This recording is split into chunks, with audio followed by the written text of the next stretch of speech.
দৈনিক সমকালের শিরোনাম, নির্বাচন শেষ, ঢাকায় বরণের আয়োজন। সংবাদটি বিএনপির ভারপ্রাপ্ত চেয়ারম্যান তারেক রহমানের দেশে ফেরা কেন্দ্রিক। এই খবরে বলা হচ্ছে, রাত 12:15 লন্ডন ছেড়েছেন তিনি।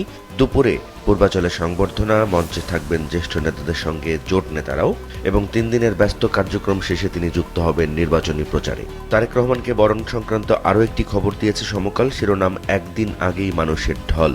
এই খবরে সমকাল বলছে, দেশের বিভিন্ন স্থান থেকে ঢাকায় জড়ো হতে শুরু করেছেন বিএনপি ও এর অঙ্গ সহযোগী সংগঠনের নেতাকর্মীরা। আরেকটি খবরে সমকাল বলছে, সরকারের কাজ নিয়ে মত প্রকাশ করতে পারেন না 73% মানুষ। এটি বিবিএস এর নাগরিক ধারণা জরিপের ফল। এই খবরে আরও জানানো হচ্ছে, অংশগ্রহণকারী 78% মানুষ মনে করেন রাজনীতিতে তারা প্রভাব রাখতে পারেন না। ফ্লাইওভার থেকে ছোড়া ককটেলে তরুণ নিহত। এটি রাজধানীর মগবাজার এলাকায় গতরাতে ঘটেছে এবং ফ্লাইওভার থেকে ছুড়ে মারা ককটেলে নিহত হয়েছেন একজন। এনটিএমসি বিলুপ্ত করে আধা বিচারিক সংস্থা হচ্ছে, অধ্যাদেশ অনুমোদন। সমকাল এই প্রতিবেদনে বলছে, সরকার চাইলেও দেশে ইন্টারনেট বন্ধ করার ক্ষমতা ব্যবহার করতে পারবে না, এবং আলোচিত ন্যাশনাল টেলিকমিউনিকেশন মনিটরিং সেন্টার বিলুপ্ত করে টেলিফোনে আড়ি পাতার জন্য আলাদা আধা বিচারিক সংস্থা গঠন করা হবে, এবং এ সংক্রান্ত অধ্যাদেশ গতকাল অনুমোদন পেয়েছে, এমনটা জানাচ্ছে সমকাল। আরও 8 আসন ছাড়ল বিএনপি, 4টিতেই দ্বন্দ্ব। এই খবরে জানাচ্ছে, বিএনপি সমমনা দল ও জোটের সঙ্গে আসন বন্টনের যে কাজ চলছে, সেই কাজের ফলাফল পাওয়া গেছে। গতকাল আরও 8টি আসন বিএনপি তাদেরকে ছেড়ে দিয়েছে। সমকালের প্রথম পাতার আরেকটি খবর, আজ শুভ বড়দিন।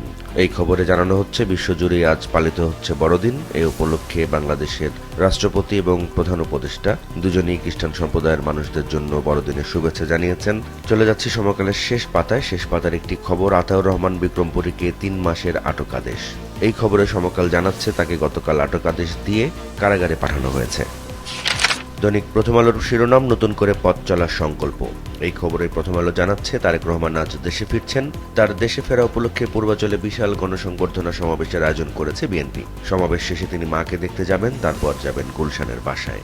তারেক রহমানের দেশে ফেরা সংক্রান্ত আরও একটি খবর প্রথম আলোর প্রথম পাতাতে, শিরোনাম, বাস, লঞ্চ, ট্রেন ভরে ঢাকায় নেতাকর্মীরা, রাতেই ভিড় সংবর্ধনা স্থলে। প্রথম আলোর প্রথম পাতার অন্য একটি খবর, খুনিকে পালানোর ব্যবস্থা করেন যুবলীগের তাইজুল। এটি হাদি হত্যাকাণ্ড নিয়ে প্রথম আলোর প্রতিবেদন। আরেকটি খবরে প্রথম আলো জানাচ্ছে, নিউ স্কাটনে ফ্লাইওভার থেকে ছোড়া ককটেলে যুবক নিহত। গতকালকের খবর, গতকালকে সন্ধ্যায় এই ঘটনা ঘটে। প্রধান উপদেষ্টার বিশেষ সহকারী খোদাবক্স চৌধুরীর পদত্যাগ। তিনি গতকাল পদত্যাগপত্র জমা দিয়েছেন এবং রাতেই সরকার এই খবরটি জানিয়েছে। আরেকটি খবরে প্রথম আলোর শিরোনাম, সহিংসতার উস্কানি অপরাধ, অবাধে আড়ি পাতা যাবে না। এটি নতুন টেলিযোগাযোগ অধ্যাদেশ সংক্রান্ত সংবাদ। বিবিএস এর জরিপ নিয়ে প্রথম আলো একটি প্রতিবেদন করেছে, শিরোনাম দেওয়া হয়েছে, ঘুষ লেনদেন বেশি নোয়াখালীতে। আজকে পবিত্র বড়দিন, সেই উপলক্ষে প্রথম আলোর যে প্রতিবেদন, তার শিরোনাম, শুভ বড়দিন আজ, গির্জাগুলো সেজেছে বর্ণাঢ্য সজ্জায়।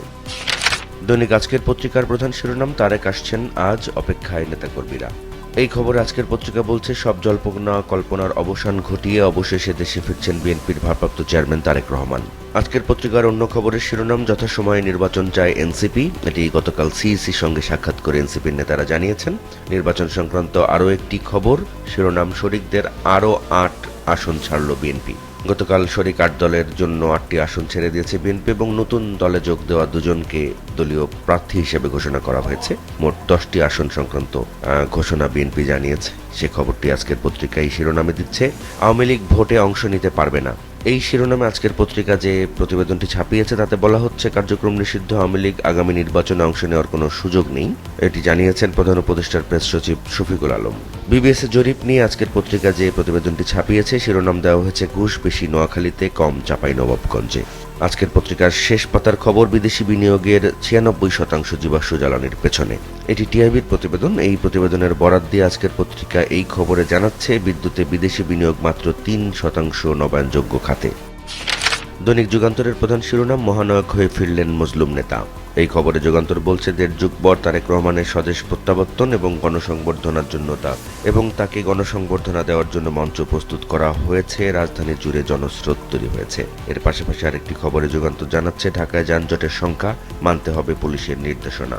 তারেক রহমানের নিরাপত্তা সংক্রান্ত আরও একটি প্রতিবেদন ছাপিয়েছে যুগান্তর। শিরোনাম দেওয়া হয়েছে, তারেক রহমানের নিরাপত্তায় সর্বোচ্চ ব্যবস্থা সরকারের। বিএনপি গতকাল মিত্রদের জন্য আরও 8টি আসন ছেড়েছে এবং এছাড়াও 2টি আসন দেওয়া হয়েছে নতুন যোগ দেওয়া 2জনকে। সে সংক্রান্ত যে প্রতিবেদন, তার শিরোনাম, মিত্রদের আরও 10 আসন ছাড়ল বিএনপি।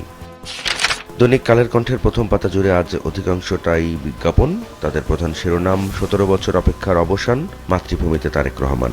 এ সংক্রান্ত আরও একটি বিশ্লেষণ ছাপিয়েছে কালের কণ্ঠ। শিরোনাম দেওয়া হয়েছে বিএনপি আরও শক্তিশালী হওয়ার আশা। ডক্টর ইউনূসকে ৫ কংগ্রেসম্যান চিঠি দিয়েছে, এমন একটি খবর জানাচ্ছে কালের কণ্ঠ। এর শিরোনাম দেওয়া হয়েছে অবাধ ও সুষ্ঠু নির্বাচনের তাগিদ, কোনো দলের কার্যক্রম স্থগিতের না। আজকে বড়দিন, সে সংক্রান্ত একটি এক কলামের খবর ছাপিয়েছে কালের কণ্ঠ। শিরোনাম আজ শুভ বড়দিন। দৈনিক দেশ রূপান্তরের প্রধান শিরোনাম মাতৃভূমিতে তারেক রহমান। এই প্রতিবেদনে তারেক রহমানের দেশে ফেরা এবং তার যে বরণ করার প্রস্তুতি সে সংক্রান্ত বিস্তারিত খবরাখবর ছাপানো হয়েছে। পাশাপাশি আরেকটি খবরে দেশ রূপান্তর বলছে গুরুত্বপূর্ণ ১২৭ নেতা নিরাপত্তা ঝুঁকিতে। এই খবরে বলা হচ্ছে আগ্নেয়াস্ত্রের লাইসেন্স চেয়েছেন ৭৩ জন এবং পুলিশ প্রতিবেদনে নানা তথ্য উঠে এসেছে, এমনটা বলা হচ্ছে দেশ রূপান্তরের এই খবরে। দেশ রূপান্তরের অন্য একটি খবরের শিরোনাম ফ্লাইওভার থেকে ছোড়া ককটেলে যুবক নিহত। এটি রাজধানীর মগবাজারে গতকাল ঘটেছে।